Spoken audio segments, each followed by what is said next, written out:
To all. आज के lecture में हम रीतिकालीन कवि सेनापति के बारे में चर्चा करेंगे। जीवन परिचय।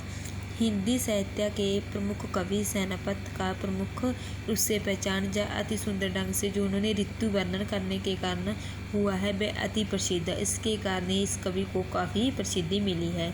इनका जन्म संवत 1646 को पंडित गंगाधर के घर अनूप शहर में हुआ था, यानी कि संवत 1646 में हुआ था। इनके गुरु का नाम हीरामणि दीक्षित था।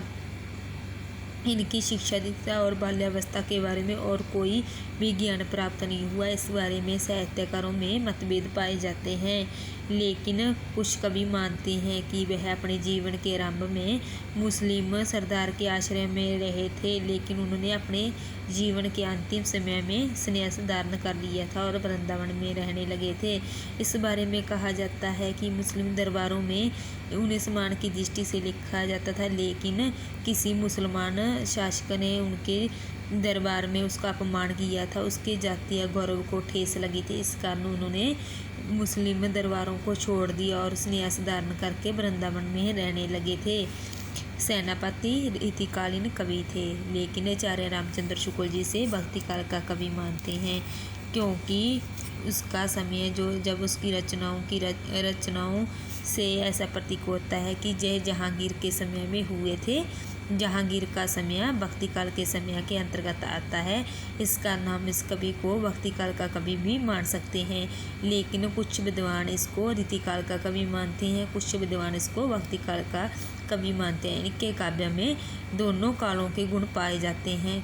उनके काव्य में भक्ति रस भी है और उसके काव्य में रीतिकाल की श्रृंगारिकता का भी वर्णन देखने को मिलता है। साहित्य। सेनापति के द्वारा रचित ग्रंथों की संख्या 2 है, काव्य कल्पद्रुम और कविता रत्नाकर। काव्य कल्पद्रुम अभी तक प्राप्त नहीं हो सका है। इसके बारे में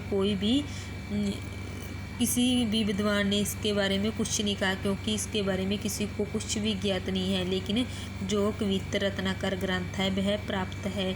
इसके 5 भागों में बंटा हुआ है। इसके 384 छंद संकलित हैं। इसका रचनाकाल भी ज्ञात नहीं है, लेकिन इसका रचनाकाल ज्ञात नहीं है। यह एक प्रौढ़ रचना है। इसके बारे में अनुमान लगाया जाता है कि कवि ने जब इसकी रचना की थी तब शायद उसकी आयु 60 वर्ष की हो। इसके संबंध में उन्होंने एक जय दुआ लिखा है। संवत 1706 में सेई स्यापत पाई, सेनापत कविता साजी साजन साजो साही। इसके विषय में कहा है कि जो 1706 में उन्होंने अपनी एक कविता रची थी, यानी कि उन्होंने अपनी इस रचना के बारे में लिखा है, तब उसकी आयु लगभग 60 वर्ष के करीब थी। यह सेनापति जी की प्रौढ़ रचना मानी जाती है। साहित्यिक विशेषताएं। भक्ति भावना।